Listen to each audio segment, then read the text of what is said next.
Hello and welcome to Turning Point Tactics, the competitive Killteam 40k podcast, focused on giving you the strategies and tactics to siege initiative every turning point. I'm your host Ryan, and I'm joined by the never-ending bloodlust in devotion to Khorne, to my commander Farsight, Connor. How you doing this evening, Connor? I'm good, thanks, Ryan. I'm also pretty excited about the latest news coming out, but that's Warhammer. Well, we'll go into it. I love Khorne. I love Commander Farsight, and the thought that we're getting some sort of Farsight heresy is pretty exciting. But we've come here to talk about Killteam today. Let's talk Killteam, shall we? Yeah, it's probably a safe bet. But I mean, 10th edition is there, and it is very, very exciting. So it'll be interesting to see how that's going to affect Killteam going forwards, because we're effectively seeing now what modern GW does when they change edition. So we can probably take that as a little bit of a guide to what might happen when Killteam changes edition as well. So I know there's a bit of speculation already happening, but yeah, it'd be really interesting to see what happens, because it does look like they're very receptive to feedback from the competitive scene, just as they are in Killteam. And it looks like they're trying to change a lot of their rules for the better, which is pretty awesome stuff, to be honest. But obviously, we're here today to talk about Turning Point 1, and this is like rounding off really our casual to competitive series that we've been doing, which has taken everyone through the match play mission sequence, and we're ending up at that first turn. What's the main points that we want to focus on?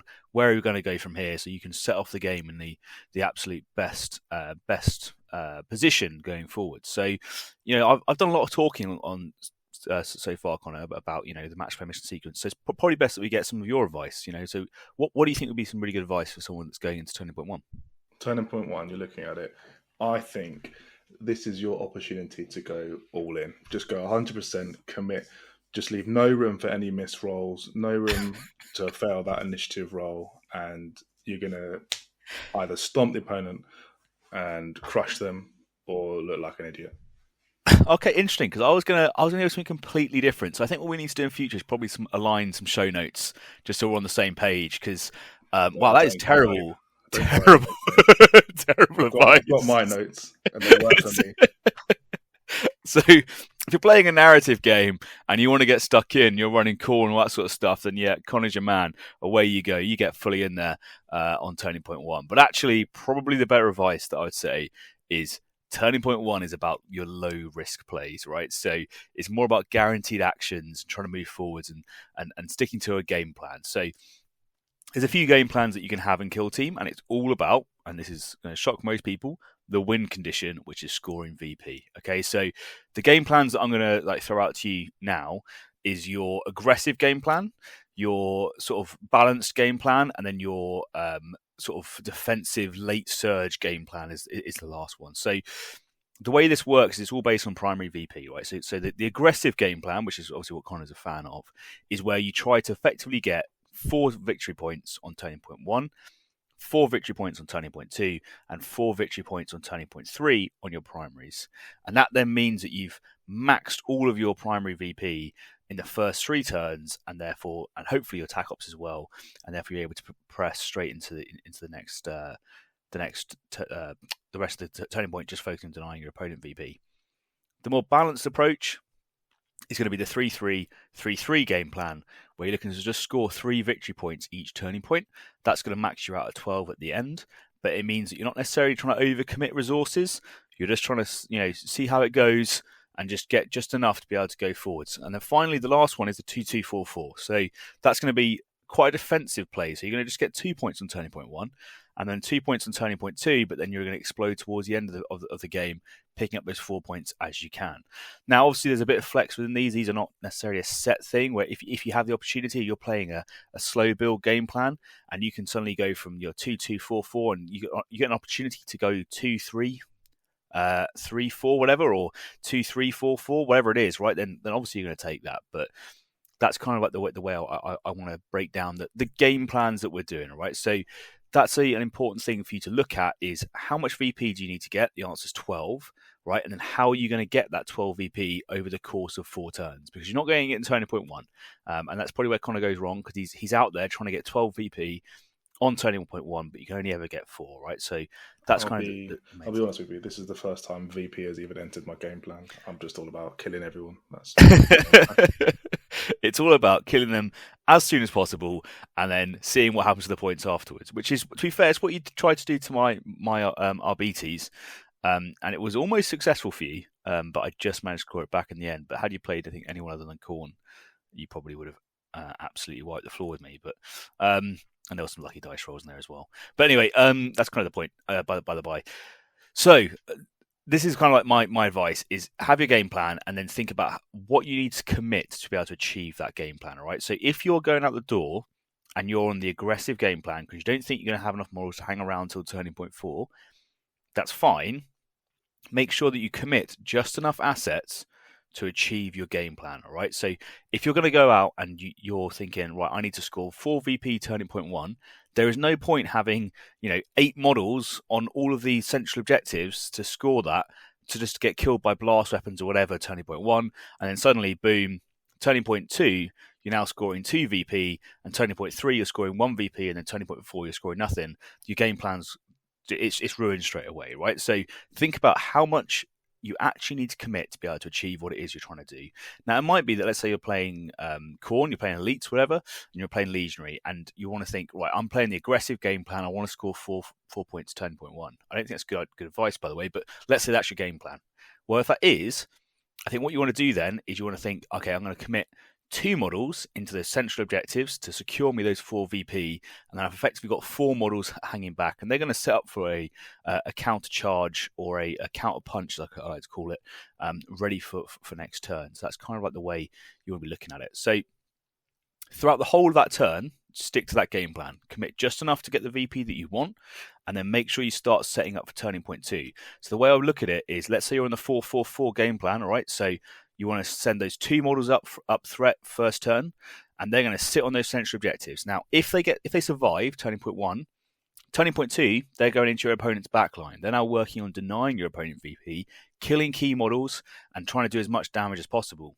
Meanwhile, the sort of the second wave is now moving into the middle ground, and they're going to go from the mid board, and they're going to be the guys that are going to deny your opponent VP in turning points 2 and 3 and 4, and then finally you're getting that third wave. So you send them up in sort of like in pairs. Right now, again, this is generic advice. There's going to be an opportunity where maybe you can throw a psyker up there really aggressively turning point 1, and you can just do something that's incredible. But generically, that's kind of what I'm talking about. So you need to think about how you're setting up for turning point 2.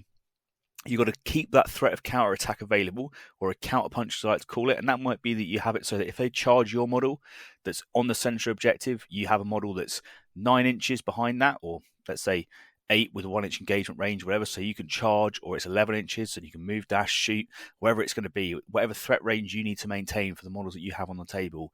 And that's your counter punch, right? So they're ready to then go in and then get that going forwards. The next thing you need to look at is obviously going to be threat ranging, right? So we talk about this all the time, and this is a two-way thing, okay? So if you're playing an aggressive army, you need to make sure that your threat ranges cover your opponent's objectives, right? So if you're playing Seek and Destroy and you need to kill models on opponent's objectives on turn 2 and turn 3 and turn 4, well, guess what? You need to make sure that your charge range covers that objective. And if they're playing defensive barricades or counter melee barricades, whatever it's going to be, well, make sure you've got that distance to be able to get in there and do what you need to be able to do. Or vice versa for shooting, wherever it's going to be. And then, when you're looking at the threat range coming back at you, well, make sure that your opponent, if it's going to be a shooting model that's going to shoot your guy, you're making sure you're positioning them so you can get the charge on the objective that you want to get, but you're not going to get shot by the other guy, or that sort of thing, right? So think about those threat ranges, think about how much your models can manage and what they can't manage, and then try to put them in places where they can do, and only commit what you need to for that game plan. Any sort of thoughts on any of that, Connor? No, I like it. I like the point about having 2 threats. I think it's something both yourself and Mark talk about quite a lot, but have 2 threats going so that hopefully your opponent can't deal with both at the same time, and you've got something to go with at turning point 2.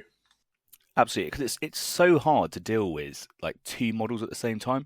Occasionally you can do it with GA2 and that sort of stuff, and you might be able to get a double kill off. But realistically, if you have 2 models that aren't in blast range of each other and they're spread out, one on each objective, there's not many teams that are going to be able to kill both of those models on turning point 2 at the same time. Right? That is rare they're going to be able to do that. And that's kind of where we get to like threat saturation. So let's say you have those 2 set up, maybe your opponent kills one of them. Well, actually, you still get to do your second charge or whatever it's going to be. So you have those options, and it makes your opponent make some hard choices about, right, do I kill this guy? Do I kill that guy? Etc., etc. And because you're only committing enough resources, even if they do, then come round and they charge the guy that you didn't want them to charge, well, you've got that counter punch. So now suddenly your guy that's just holding back slightly is now charging onto the objective where you want him to be for turning point 2 anyway, and he's killing the guy that's there, which is what you want him to do on turning point 2 anyway, and so you're getting really good action efficiency going forward. So that's kind of like the way I like to think of it. But again, you have to look at this from the what is your game plan, right? So if your game plan is going to be like a 3-3-3-3, throwing out loads of models on turning point 1, that's not a good plan. That's probably going to end up with you losing way too many guys and running out of resources going forwards, right? So it's worth as well looking at how you're budgeting your allocation of men and that sort of stuff as well, right? So how many operatives do you have to play with? How many can you afford to lose each turn before you're out? And how's that going to affect your tac ops and that kind of thing? And speaking of tac ops, I think it's probably worthwhile looking at them right from the offset of how is that matching your primary game plan, right? So let's say if you're playing recon, right, and you're looking at and you've got courier, which is going to be scoring in the last 2 turning points, say, and you have surge forward, which is going to be the same, and you've got some other objective that's a late scoring objective, but you're going out the gate playing for the 4-4-4 game plan. Well, do you have enough models and resources to be able to maintain that until the end? And there are some exceptions, like Star Striders is one of those exceptions that love to play on objectives, and therefore they love to move up forwards and do that sort of stuff. But is that the right game plan for you, or are you better off going for a 3-3-3 style? Thinking about it in that sort of sense, where are you planning to score your VP? Are you security and you've taken seized ground, and do you need to have models alive on the last turn? Well, if that's the case, maybe a 2-2-4-4 game plan is better for you. That kind of thing is I think is really important. And finally, like my last point on turning point 1 is we talk about low risk, right? And by low risk, I mean reliability of stuff as well. So how do we guarantee reliability? How do we get more reliable? Well, if it's an attack of some method, it's going to be in those rerolls, right? So how are you getting rerolls? How are you stacking it? How can you make that attack relentless? How can you have the AP to deny your opponents rolling really good on their armor saves? How can you, I don't know, whatever it is, deny their cover, whatever it's going to be, right? So how do you make it more reliable? Removing your opponent's ability to have rerolls, removing your opponent's ability to retain dice, and then also maximizing your own efficiency. And if you can't do that, can you just do some guaranteed actions instead? Like, is there a way that you can move and dash onto an objective and do a mission action, and then suddenly it's impossible for your opponent to reach that particular objective with sufficient APL to then be able to take it off of you? I don't know. If that is, then it's a guaranteed action, right? So maybe you can just go and do that instead. And then finally, like the one thing that I'm just going to cover off on turning point 1 is sometimes your game plan it's not going to go the way you want it to go. All right, and there's definitely something to be said about like a sunk cost fallacy. If it is not working out for you and you started the game on a 4-4-4 game plan, but you're only going to be able to get 3 on turning point 1, that's fine. Adapt your game plan on the fly and go, you know what, I'm on a 3-3-3-3 now. I'm going to get 3 points every turn. Or maybe it's gone really wrong and suddenly I'm going to play a 2-2-4-4 game plan, right? Whatever it's going to be. Don't throw good models after bad. Like if your opponent has gone hyper aggressive out the door and you think I'm going to try and match fire with fire and it's not working out for you, just playing too aggressive to try and meet them with that level of aggression is going to work out poorly for you. And this was 100% what happened to me at Warhammer World the other day when I was playing against my teammate Clostry. He went out the door for a 4-4-4 game plan, right? And he went straight out on those objectives, and I tried to match him on turning point 1 and tried to do a 4-4-4 myself. It went horribly wrong. I ended up burning all my options to be able to do even a 2-2-4-4 or anything like that. I burned it all, and I ended up doing like a 2-2-2-2 game plan instead, and that meant that I lost the game overall. So, a few things to think about there. But what's your game plan? Those are the 3 options that I have at the moment, which I think. But maybe we'll develop those as we go on. That's kind of the main thoughts. Anything you want to add in, Connor, on anything I've just said?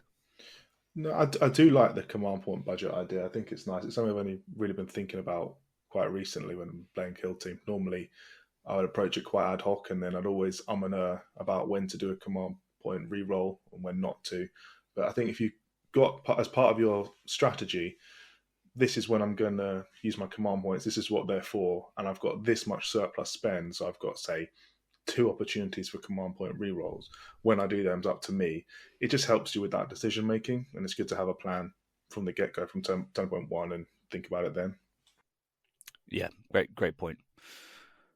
Okay, Connor. I think that's some good little gen to start with, and to end our conversation on Turning Point 1, and that's our end of our sort of casual to competitive streak.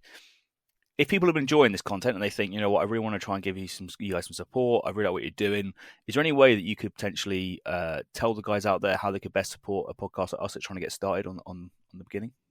Yeah, and hopefully they don't want to miss out on any future deep dives that we might want to do, because we want to do that, don't we, as well? So the first thing they can do is like and subscribe. It's simple, and if you can get us to 1,000 subscribers, that's when YouTube will start monetizing us. I think we're almost at 500 now, which is brilliant. We love the support. But yeah, like and subscribe, drop a comment. We love it. Secondly, you could just, if you want to give immediate support, you could just join our Patreon. And for as little as £3 a month, which would be the equivalent of us watching or getting to watch 50 minutes of the latest John Wick, it gets you early access to all of our videos, as well as exclusive Patreon-only content and participation in our FAQs, which is an opportunity for you to ask priority questions. And then finally, if you are about to buy any Warhammer or Killteam, you could use our affiliate link, which is located below. Click on that and purchase through there. That helps support us too. Perfect. That was first take as well. We absolutely nailed that. Nailed affiliate as well. Did you hear it? Yeah, I'm so proud, man. I am so proud. We have saved hours in the edit. You spoke about priority questions from the Patreons there, and we do actually have a few priority questions. So I think we can probably get started with one of those, Connor, if you want to crack onto that. Yeah, so we've got a good question here. I think we've all felt this way before. How are the phobos do I beat Wormblade? They can out-activate you all the time, and their threats don't even have to move until after I've stopped activating, and there's just nothing I can do about it. I love the phrasing of that, and I'm pretty sure it's exactly how they would have worded it online as well. Didn't okay, it's a great question, right? So the main crux of the question right there is how can you play around activation advantage, right? So your opponent can just wait you out, and they can move all their sort of their useless chaff models whilst you're moving all your big damage dealers, and then suddenly once you've done all that, they're then moving out and doing their actions. So this actually ties in really nicely to the Turning Point 1 chat earlier on. So what is the game plan and what is the mission, right? So let's say you're playing loot. Loot heavily punishes a defensive mindset from your opponent. So if your opponent's a wait and see kind of opponent, then that's going to really heavily punish them, because Turning Point 1, you can get a 4-4, right? So you get all your 4 points done. And then on Turning Point 2, if you're 4 points done as well, actually there is not enough VP left on the table at that point for them to be able to potentially come back. So they now have to play aggressive to be able to stop you from getting 4 points again on VP. Otherwise, they've guaranteed a loss, right? So there's only 9 points available on loot missions for each player, unless you can steal your opponent's loot, right? So that's a really good point to think about, is if you're on that particular mission set, your opponent has to try and come out and do something to interrupt with your objective scoring. But main point here, let's say you're playing, whether it's going to be capture or you're playing secure, right? So this is going to come down to threat ranging. This is going to come down to defensive barricade placement. And this is going to come down to how you're forcing your opponents to come out and interact with you. So if you're committing just about enough models to those objectives as you need, right? So on Turning Point 1, you're on a 4-4 game plan. Say you're moving those models out, and you have your guys on it, and you've got barricades set up in a way in which your opponent has to quite heavily commit to be able to get within either two of you, to be able to get you out of that barricade, or they have to be able to heavily commit to get into melee range of you, wherever it's going to be.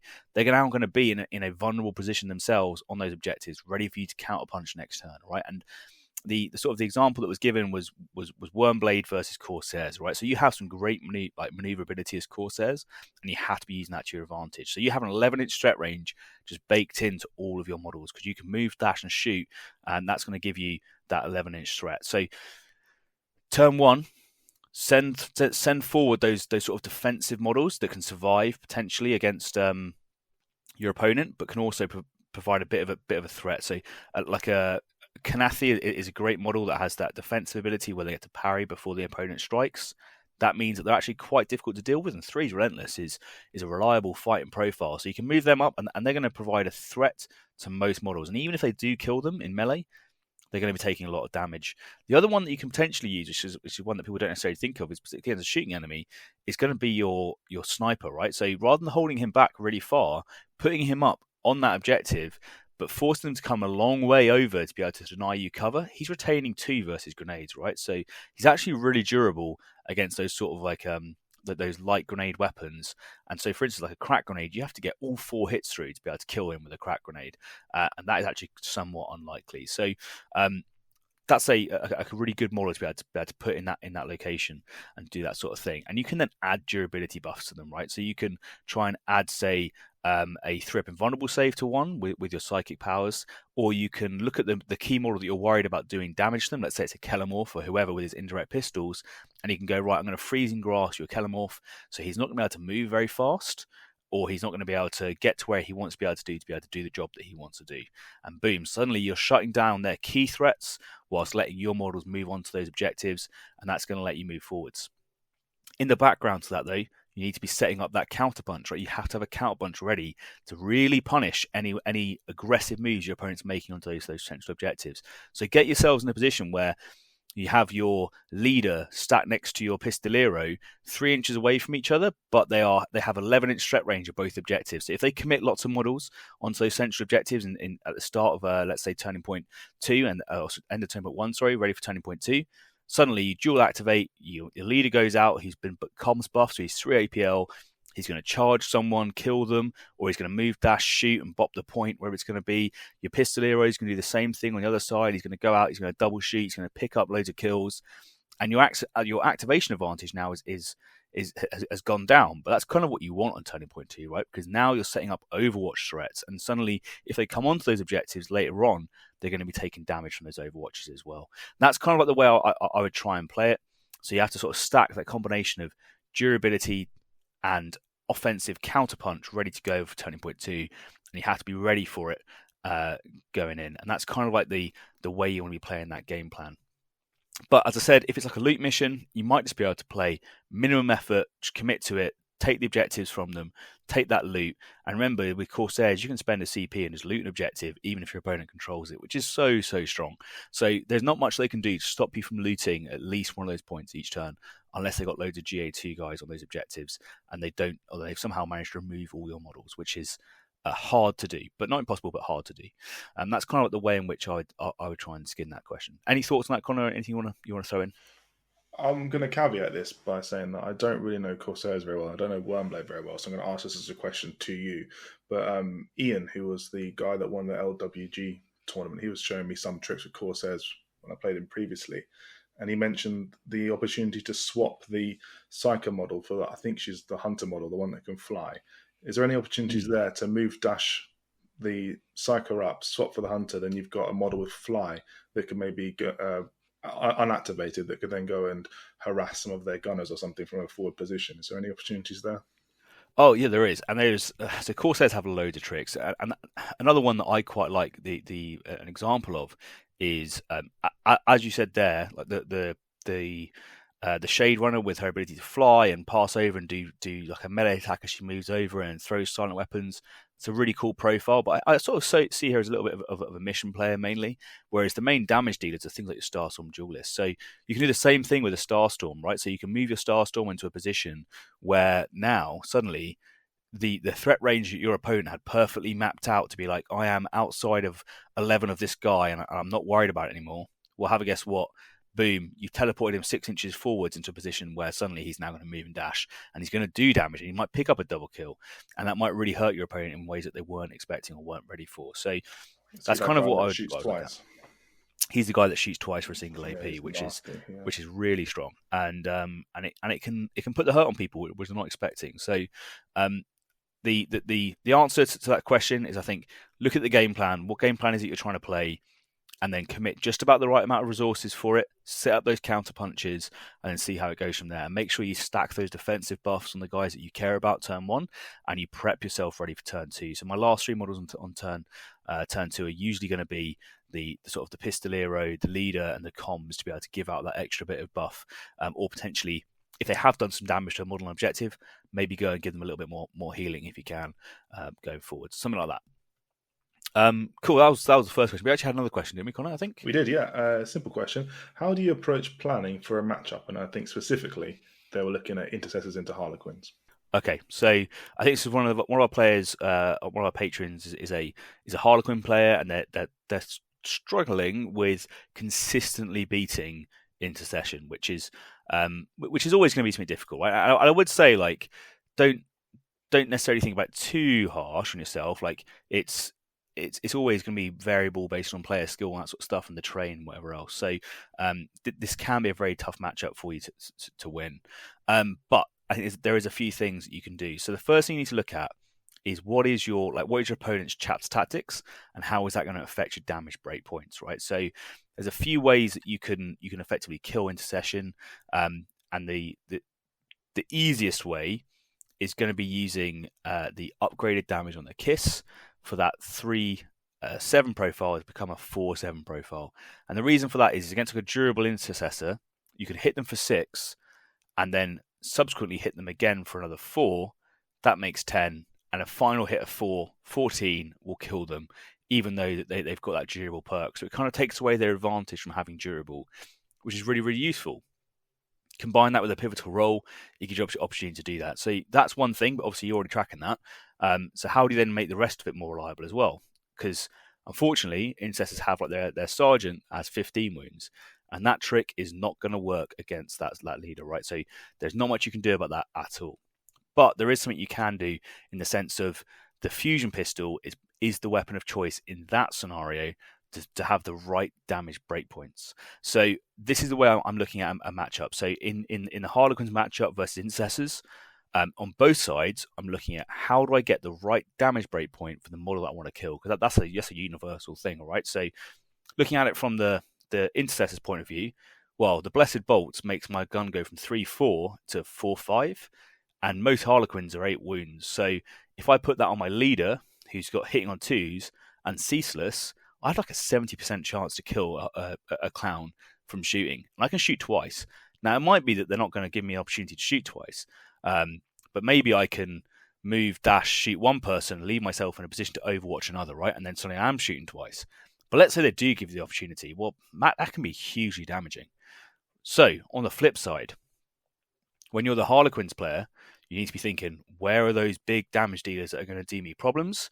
And how do I best threat match against them, right? So how am I going to focus enough damage to kill the right model in the right way?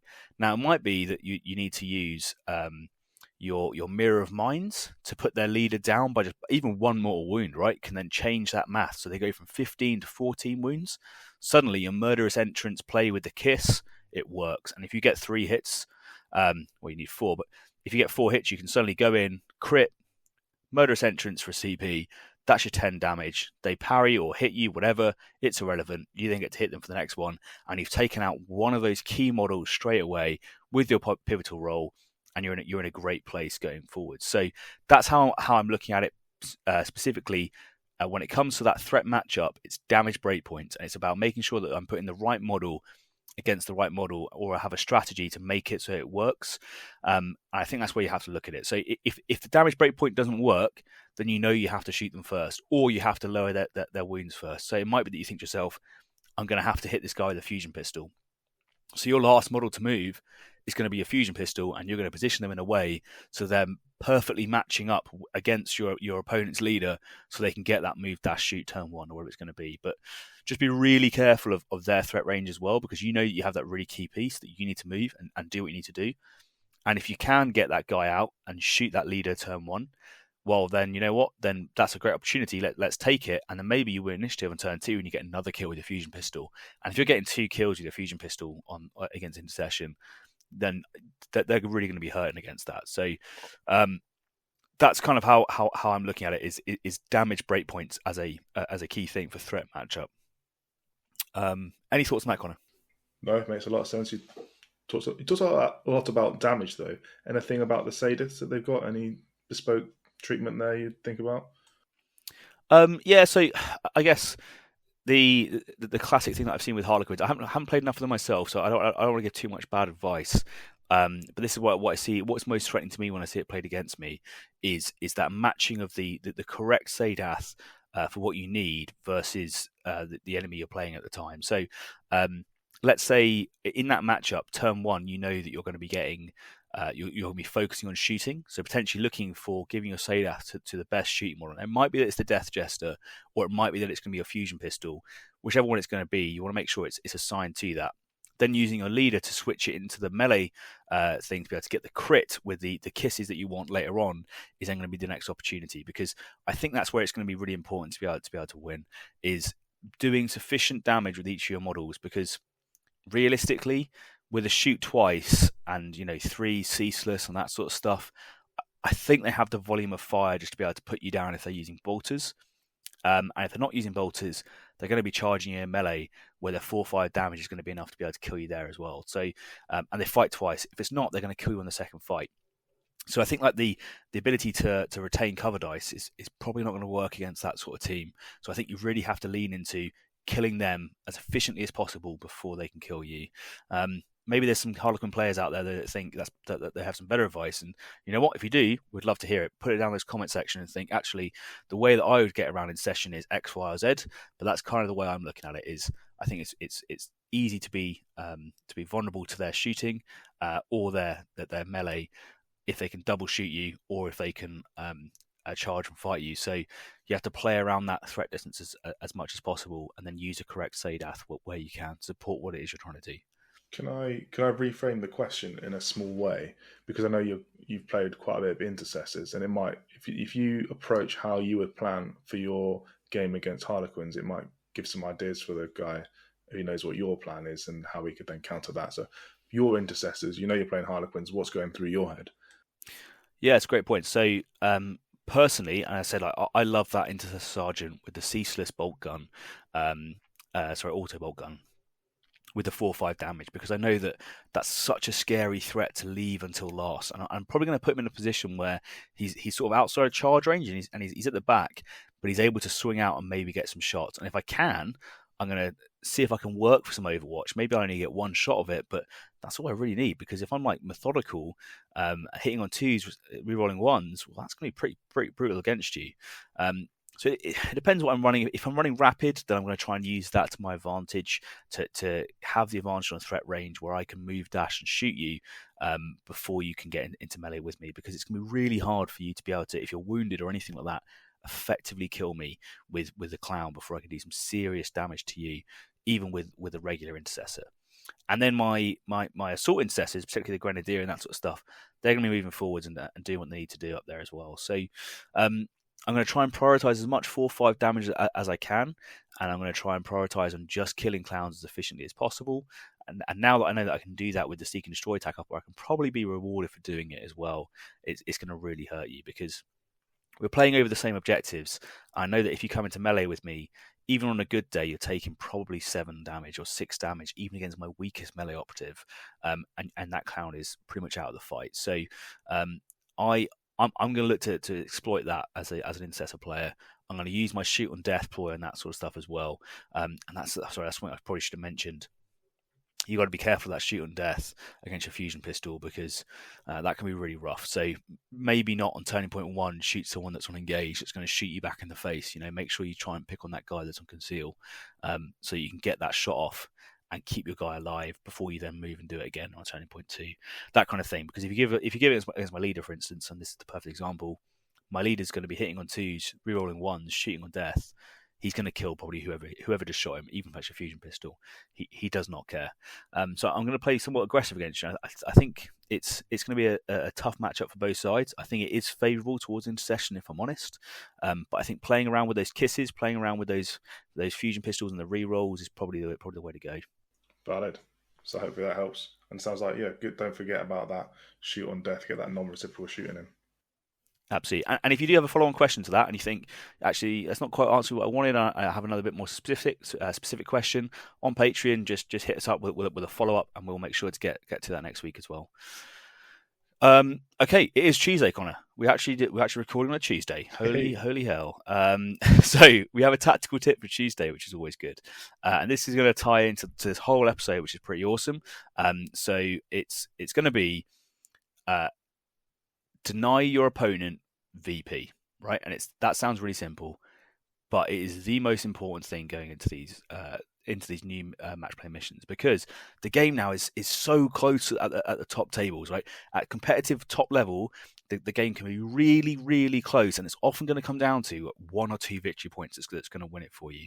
And there's so many games now where we see that, right? So everyone's scoring pretty well in general, and people are doing a lot of 2-2-4-4 game things, or 3-3-3-3, and it's going to come down to, can you stop their game plan if they're on a 4-4-4-4 game plan, whatever. So they're trying to get 4 points in the first 3 turns. Can you stop them getting that on turn, let's say 2 and turn 3, or can you stop them scoring anything on turn 3? So suddenly they only get 8 points, whatever it's going to be. But realistically, it's focusing on just trying to get away with denying your opponents some VP. Now, best way to do that is actually going to be on tac ops, right? So I think tac ops are far more easy to deny than primaries in general, unless you're playing loot, where then you actually probably want to focus on denying primaries in loot, because that's a different game. But for the rest of it, it's going to be tac ops.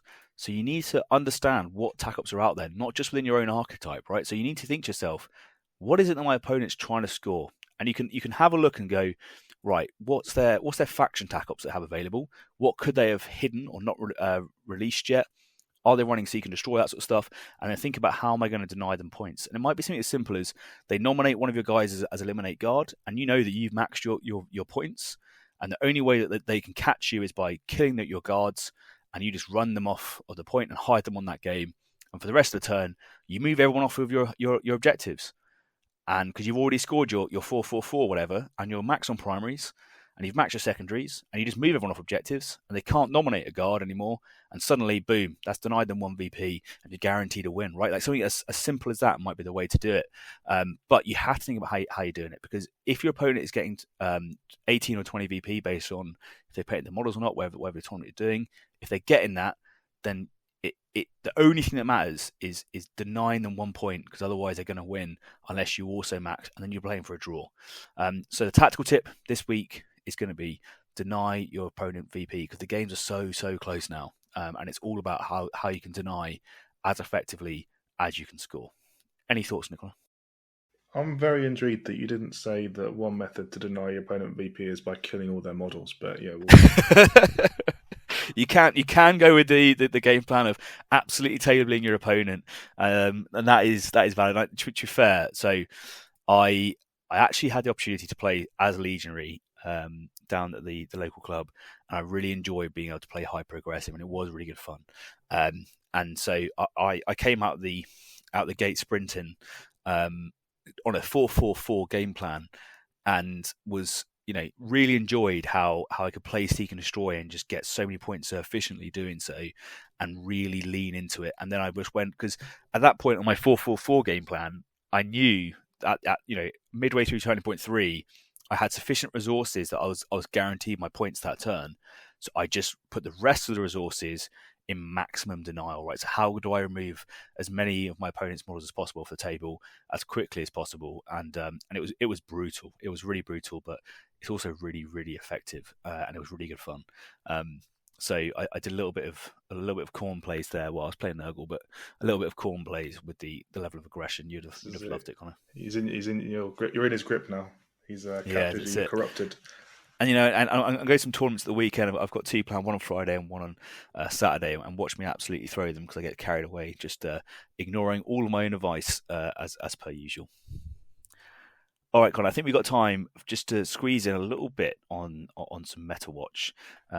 What do you have from us from the stats this week? Well, not from me, but from Hot Sauce Teddy, because he's delivered the goods and he's dropped some new data out. So have a click on the link below. Have a look at Hot Sauce Teddy's new data. It's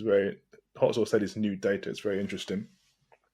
But essentially, if we look at it, the thing that caught my eye the most is Exaction Squad and Hand of the Archon. So if you look at the percentage of the meta, the thing that caught my eye first is that Exaction Squad is at 0.69% of the meta. That's a very funny number. That's what caught my eye. Nice. And then Hand of the Archon is sitting at 2.35%, which is interesting. They've both been out for a similar length of time, and yet roughly, if we're looking at it, every time his action squad's getting picked, Hand of the Archon's getting picked 3 times. And it's just interesting. What is that telling us? Why do they seem more favourable?